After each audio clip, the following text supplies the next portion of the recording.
Welcome back student. હું નિલેશ બાવળિયા શ્રી વાત્સલ્ય ક્લાસીસમાં આપનું હાર્દિક સ્વાગત કરું છું. આપણે જોઈ રહ્યા છીએ ધોરણ 10 પ્રકરણ નંબર છે દ્વિચલ સુરેખ સમીકરણ યુગ્મ. ત્રીજો ચેપ્ટરની અંદર સ્વાધ્યાય 3.2 સ્વાધ્યાય 3.2 ના દાખલા નંબર પહેલો અને બીજો આગળના વિડીયોની અંદર આપણે શીખી ગયા છીએ.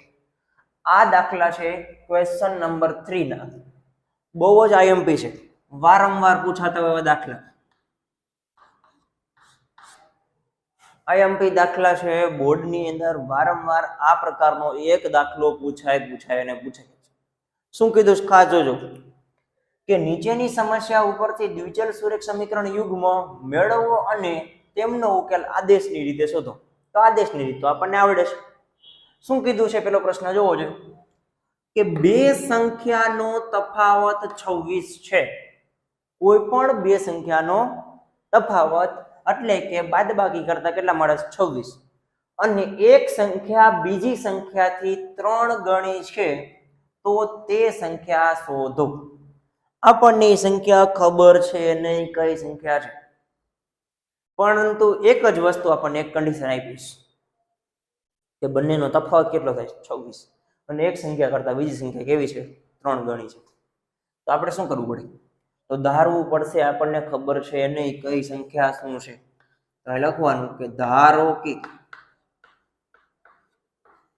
મોટી સંખ્યા x છે અને નાની સંખ્યા y છે. કારણ કે 3 ગણી છે એટલે એક સંખ્યા મોટી છે અને એક સંખ્યા કેવી છે? નાની છે. એટલે કે મોટી સંખ્યામાંથી નાની સંખ્યા બાદ કરવી એટલે કે તફાત મળીએ તો કેટલો મળે? 26. તો અહીં લખવાનું x માઇનસ y બરાબર 26. અને સમીકરણ 1 કહી દો. એક સમીકરણ આપણને મળી ગયું, કારણ કે શું કીધું છે? બંનેનો તફાવત 26 છે એટલે મોટી સંખ્યામાંથી નાની સંખ્યા બાદ કરી તો આપણને કેટલા મળે? 26. મોટી સંખ્યા x, નાની સંખ્યા y. બીજી કઈક રીત આપણને એવી આવી છે કે એક સંખ્યા બીજી સંખ્યાથી 3 ગણી છે, એટલે મોટી સંખ્યા છે એ નાની સંખ્યાથી 3 ગણી છે, તો આને 3 વડે ગુણવાનું થાય ત્યારે બે સરખા થાય એવું? હા, કે મોટી સંખ્યા છે એ નાની સંખ્યાથી 3 ગણી છે, તો આને 3 વડે ગુણો ત્યારે કેવું થાય? બે ઇક્વલ થાય. અને કહી દો સમીકરણ 2. અહીંયા x તો કરતા બની જ ગયો. શું કરવાનું? સિમ્પલ વસ્તુ, x ની કિંમતને સમીકરણ 1 માં મૂકી દો. અહીં લખવાનું કે સમીકરણ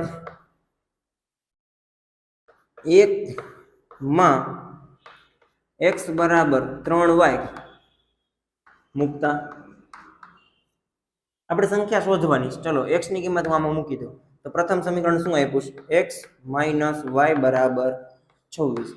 ચલો x ની જગ્યાએ હું કિંમત મૂકી દઉં. કેટલા મૂકવાના છે? 3y માઇનસ y બરાબર 26. અને અહીં લખવું હોય તો લખી નાખવાનું કે x બરાબર 3y બરોબર. x ની જગ્યાએ કેટલા મૂક્યા? 3y. ચલો 3y માંથી y જાય તો કેટલા વધશે? તો 2y વધે. 3y માંથી y જતા રહે તો 2y બરાબર 26. y સાથે 2 ગુણાકારમાં છે, બરાબરની ઓલી બાજુ જાય તો ભાગાકારમાં જતા રહે, એટલે કે y બરાબર 26 ભાગ્યા 2 છેદ ઉડે છે 13 દૂને 26. ચલો y બરાબર આપણને કિંમત મળી ગઈ કેટલી? 13. આપણને નાની કિંમત મળી ગઈ. y ધાર્યું હતું, નાની કિંમત કેટલી મળી ગઈ? 13. હવે જો એમનામ આપણને ખબર પડી જશે બીજી સંખ્યાથી 3 ગણી છે. આના 3 ગણી 13 તેરી 39. મોટી સંખ્યા કેટલી છે? 39. અથવા તો આપણે તો દાખલો પૂરો કરવો પડશે. દાખલો પૂરો કરવા માટે આપણે રીત પ્રમાણે ચાલવું પડે. તો કાંઈ વાંધો નહીં, આ જે y ની કિંમત છે એને સમીકરણ 2 માં મૂકી દો, કારણ કે x ને કરતા બનાવેલા છે. ચલો y બરાબર 13 સમીકરણ 2 માં મૂકતા. ચલો સમીકરણ 2 હું આપ્યું છે x બરાબર 3y. x બરાબર 3y. ચલો x બરાબર 3 ની 3 એમના એમ y ની જગ્યાએ મૂકી દઈ 13. ચલો મૂકી દીધા 13. 13 તેરી 39 મળી ગયા. બરોબર. તો મોટી કિંમત શું મળી? x 39 અને નાની કિંમત 13. અહીં લખવાનું આથી માગેલ સંખ્યા 39 અને 13 મળે. કેટલો દાખલો એ છે? રોકડા 3 માર્ક. વિભાગ સી ની અંદર પહેલો દાખલો, બીજો દાખલો છે આ રીતનો પૂછાશે. ફાઇનલી આ દાખલો પણ હોઈ શકે. સાવ સિમ્પલ રીતે સ્ટેપ બાય સ્ટેપમાં હાલશું એટલે ફટ કરતો દાખલો આપણને આવડી જશે. સાવ ઈઝી. પ્રેક્ટિસ કરો. ચાલો આના પછીનો ત્રીજાનો બીજો દાખલો છે એ ગણવાનું ટ્રાય કરી દો અત્યારથી જ ચાલુ. નો સમજાય તો જ વિડીયો આગળ જોજો, બાકી વિડીયોને પોઝ કરી દો અને કોમેન્ટની અંદર મને જણાવો કે એ દાખલો થઈ ગયો કે નથી થયો. ફટાફટ ચલો. હવે જોઈએ દાખલા નંબર ત્રીજાનો બીજો. શું કીધું છે જો ખાસ? બે પૂરક કોણો પૈકી મોટો ખૂણો નાના ખૂણા કરતા 18 અંશ મોટો હોય તો તે પૂરક કોણો શોધો. શું કીધું છે? પૂરક કોણના. પહેલા તો પ્રથમ આપણને શું આવડવું જોઈએ કે પૂરક કોણના માપનો સરવાળો બંને પૂરક કોણ થઈને કેટલાનો થાય?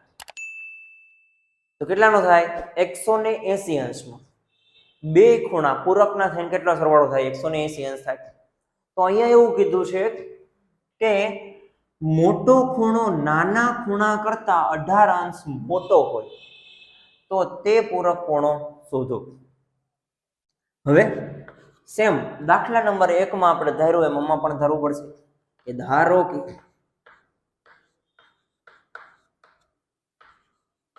પૂરક કોણો પૈકી મોટા ખૂણાનું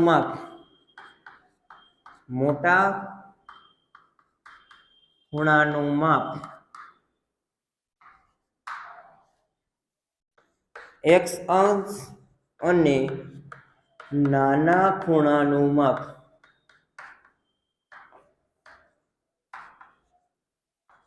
y અંશ છે. આ આપણે ધારી લીધું. મોટો ખૂણો શું કરવાને? કારણ કે એક ખૂણો છે એ 18 અંશ મોટો છે. તો પ્રથમ શરત મુજબ શું થાય?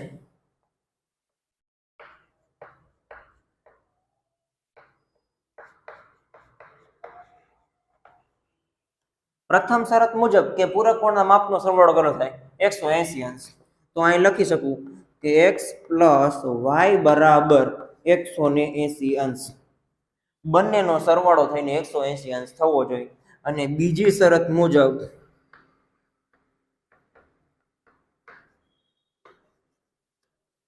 શું થશે કયો જોઈએ? મોટો ખૂણો નાના ખૂણા કરતા કેટલો મોટો છે? 18 અંશ. તો આ x મોટો ધાર્યો છે બરોબર. તો શું થઈ જશે જોવો જોઈએ. y પ્લસ 18 અંશ એનો જે નાનો ખૂણો હોય એમાં આપણે 18 ઉમેરીએ ત્યારે બંને કેવા થઈ જાય? સમાન થઈ જાય. આને સમીકરણ 1 આપી દો અને સમીકરણ 2 અને 1 નો આદેશ લઈ લે. ચલો આદેશની રીતે કીધું આપણે કાં તો આની કિંમત છે ને એ ડાયરેક્ટ કેમાં મૂકી દેવાય? આમાં મૂકી દેવાય. x ની કિંમત સમીકરણ 2 માં મૂકી દઈ તોય આપણને ખબર પડી જાય બરોબર. તો ડાયરેક્ટ જ કરાય. ચલો સમીકરણ 1 માં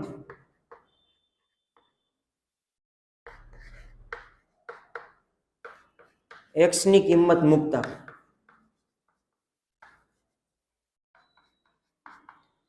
ચલો સમીકરણ 1 શું આપ્યું છે? x પ્લસ y ડાયરેક્ટ મૂકી દઉં છું. x ની જગ્યાએ કેટલા? x ની જગ્યાએ કાંઈ ડાયરેક્ટ મૂકી દઉં છું તો y પ્લસ 18 અંશ પ્લસ y બરાબર 180 અંશ. આવું થશે. અહીંયા શું આવશે? તો x ની જગ્યાએ મેં આ કિંમત મૂકી દીધું, બીજું કાંઈ નથી કર્યું. જોવો જોઈએ શું થશે. હવે અહીંયા કૌંસ કાઢી નાખો કે રાખો કાંઈ ફેર પડે નહીં. y પ્લસ 18 પ્લસ y એટલે y પ્લસ y એટલે કેટલા થઈ જાય? 2y પ્લસ 18 અંશ બરાબર 180 અંશ. આ 18 બરાબરની ઓલી બાજુ જાય એટલે માઇનસ, તો 2y બરાબર 180 અંશ માઇનસ 18 અંશ. તો 180 માંથી 18 જાય એટલે કેટલા વધશે?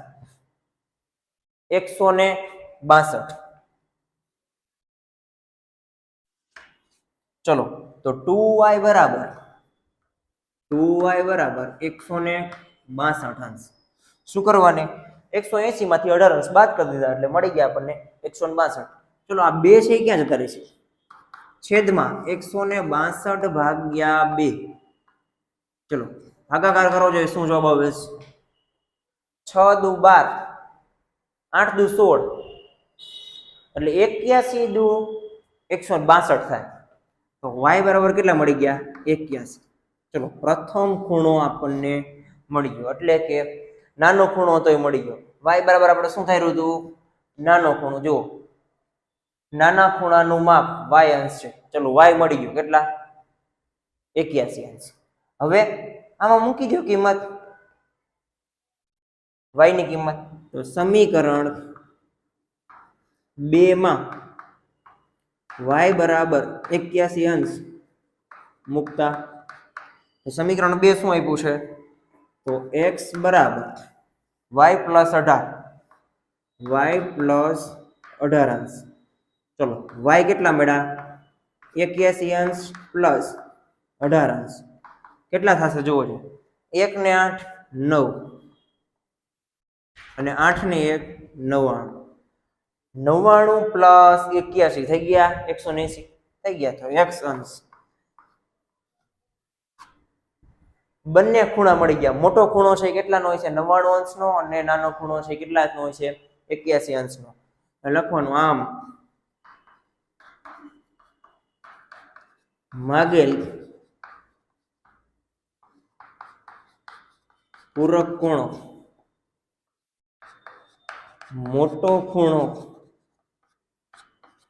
પૂરક ખૂણોમાં મોટો ખૂણો 99 અંશ અને નાનો ખૂણો 81 અંશ મળે. કેટલો ઈઝી દાખલો. વ્યવસ્થિત સ્ટેપ બાય સ્ટેપ તમે ચાલશો એટલે તમને દરેક જવાબ છે એ વ્યવસ્થિત મળી જશે. તો વિદ્યાર્થી મિત્રો, તમને આ વિડીયો કેવો લાગ્યો એને જરૂરથી મને કોમેન્ટની અંદર જણાવો. અને આગળના વિડીયોમાં આપણે આગળના દાખલા એટલે કે દાખલા નંબર 3 ના પેટા દાખલા 3, 4, 5, 6 એ ગણીશું. બરોબર?